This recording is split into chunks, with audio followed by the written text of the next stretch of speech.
हमारा जो अभी चैप्टर चल रहा है वो है general provision as to inquiries and trial CrPC में, जो कि डील करता है 300 से लेकर 327 तक, जिसमें हमने 300 से लेकर 326 तक पढ़ लिया है। आज हम जानेंगे लास्ट सेक्शन 327 इस चैप्टर का। तो आइए वीडियो स्टार्ट करते हैं और जानते हैं ये क्या कहता है। Court to be open. First, the place in which any criminal court is held for the purpose of inquiring into or trying any offence shall be deemed to be an open court to which the public general may have access so far as the same can conveniently contain them। इसमें कहा जा रहा है कि कोई भी criminal court जहाँ पर इंक्वायरी चल रहा है या किसी ऑफेंस का ट्रायल चल रहा है, तो वहाँ पर जो जनरल पब्लिक है उसका एक्सेस है, वो वहाँ पर जा सकता है। जो जनरल पब्लिक है जिसको मन वो वहाँ पर जा सकता है, वो देखने के लिए, वो ट्रायल देखने के लिए या फिर वो इंक्वायरी जो भी स्टेज है वो जा सकता है। लेकिन so far as the same can conveniently contain them. अब एक रूम है उसमें 50 आदमी जा सकता है, तो अब 100 आदमी को तो नहीं रखेगा। तो जनरल पब्लिक का मतलब ये नहीं कि जितना वो रख सकता है, जितना सुविधाजनक है उतने आदमी को वहाँ पर वो मतलब जाने के लिए बोल सकता है, उतना आदमी वहाँ पर जा सकता है। उसके बाद प्रोवाइडेड दैट द प्रिसाइडिंग जज और मजिस्ट्रेट में if he thinks fit order at any stage of any inquiry into or trial of any particular case that the public generally or any particular person shall not have access to or be or remain in the room or building used by the court। इसमें कहा जा रहा है कि अगर जो जज वहाँ पर बैठे हैं या मजिस्ट्रेट जो बैठे हैं, अगर उनको ऐसा लगता है किसी भी स्टेज में, इंक्वायरी का हो, ट्रायल का हो, जजमेंट का हो, कोई भी स्टेज हो, ट्रायल का जो भी स्टेज हो, उसमें अगर वो चाहें तो वो या तो जनरल पब्लिक को या फिर किसी एक आदमी को, किसी पार्टिकुलर व्यक्ति को बोल सकते हैं या सभी आदमी को बोल सकते हैं कि उसमें एक्सेस नहीं देना है। यानी कि जहाँ पर ट्राई ऊपर में क्या पढ़ा कि सबको एक्सेस है, यहाँ पर है क्या, वो जिसको चाहे उसको एक्सेस नहीं देगा। जो भी मजिस्ट्रेट सर है या जज है, उनको जैसा सही लगेगा वो वैसा करेंगे। जिस रूम में, सिर्फ रूम में नहीं, बिल्डिंग में भी अगर मजिस्ट्रेट सर चाहें तो उस बिल्डिंग में भी जाने से रोक सकते हैं जिनमें उनका कार्य चल रहा है, या फिर जिस रूम में उनका कार्य चल रहा है वहाँ पर वो रोक सकते हैं। उसके बाद Clause 2.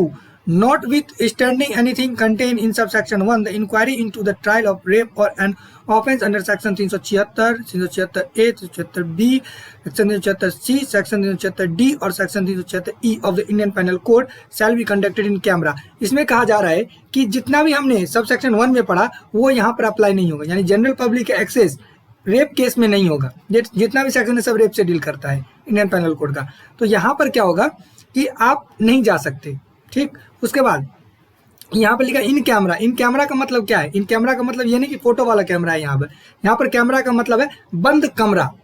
ठीक, एक बंद कमरा। ये जो ट्रायल चलेगा वो एक बंद कमरे में चलेगा। उसके बाद प्रोवाइडेड दैट द प्रिसाइडिंग जज में इफ ही थिंक्स फिट और an application on an application made by either of the parties allow any particular person to have access to or be or remain in the room or building used by the court। इसमें कहा जा रहा है कि इस ऊपर वाले case में, यानी रेप केस में, अगर जज को, जो जज वहाँ पर है या मजिस्ट्रेट है, अगर उनको ऐसा लगता है कि इस आदमी को यहाँ पर आने देना चाहिए, कोई पार्टिकुलर पर्सन को आने देना चाहिए, अगर वो एप्लीकेशन देता है तो, यानी एक आदमी एप्लीकेशन देता है और बोलता है कि मुझे वहाँ पर एक्सेस दिया जाए, तो अगर मजिस्ट्रेट सर को, जज को ऐसा लगता है कि इसको एक्सेस देना चाहिए तो वो एक्सेस दे सकते हैं उस रूम में, उस बिल्डिंग में।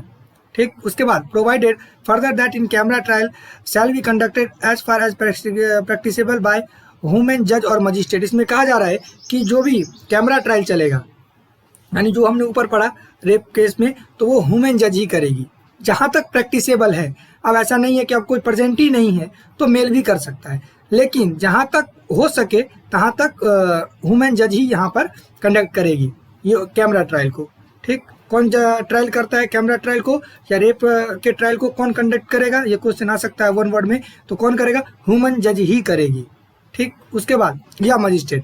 उसके बाद थर्ड है where any proceeding are held under subsection 2 it shall not be lawful for any person to print और publish any matter relation to any such proceeding except with the previous permission of the court. इसमें कहा जा रहा है कि subsection 2 यानी फिर 376 का ही बात कर रहा है कि अगर कोई भी प्रिंट नहीं कर सकता बाहर, जो अंदर मैटर चल रहा है, कोई एप्लीकेशन देके अलाउ ले लिया अंदर में और भी वहाँ से क्या कर रहा है, वो न्यूज़ लेके बाहर प्रिंट कर दे रहा है, तो जब तक कोर्ट का परमिशन नहीं रहेगा तब तक कोई ऐसा काम नहीं कर सकता।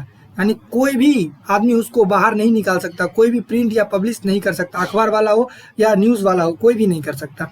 आई होप कि ये क्लियर हो गया। हाँ, कोर्ट का परमिशन लेके ऐसा हो सकता है, लेकिन provided that the ban on printing or publication of trial proceeding in relation to the offence of rape may be lifted subject to maintaining confidentiality of name and address of the parties। अब इसमें कहा जा रहा है कि अगर printing करना है, जैसे आप फॉर एग्जांपल ले लीजिए निर्भया कांड हुआ था ना, उसमें तो पेपर में आया, पेपर में बहुत चीज़ आया, जो ये बच्चों को ट्रायल चला, इसको फांसी हो गया, ये सब कुछ तो पेपर में आया। इसका मतलब जो कैमरा ट्रायल चला वो पब्लिश हुआ। तो उस कंडीशन में यहाँ पे लिखा हुआ है कि जो भी विक्टिम होगा या जो भी उसका फैमिली है, उसका नाम और या तो एड्रेस ऑफ द पार्टीज नहीं बताया जाएगा। यानी कौन सा पार्टीज में, दोनों पार्टीज आ रहा है, प्रोसिक्यूशन भी और डिफेंस भी, दोनों ही पार्टी आ रहा है यहाँ पर। ठीक, दोनों का पार्टी में नाम नहीं बताया जाएगा और ना उसका एड्रेस प्रॉपर बताया जाएगा, और तब जाके एप्लीकेशन देके वो प्रिंट कर सकता है। आई होप कि ये क्लियर हो गया होगा। ये लास्ट था हमारे 300 से लेकर 327 तक कंप्लीट हो गया हमारा आज। ठीक, और इसी के साथ ये चैप्टर भी खत्म हो गया। अब हम नेक्स्ट चैप्टर पढ़ेंगे, बहुत ही इंपॉर्टेंट चैप्टर पढ़ेंगे, वो भी मुझे ढूंढना होगा। मैं देखूंगा कि बार बार कौन सा क्वेश्चन आ रहा है जुडिशरी में, तो उस हिसाब से मैं चैप्टर चूज करूंगा। जय हिंद।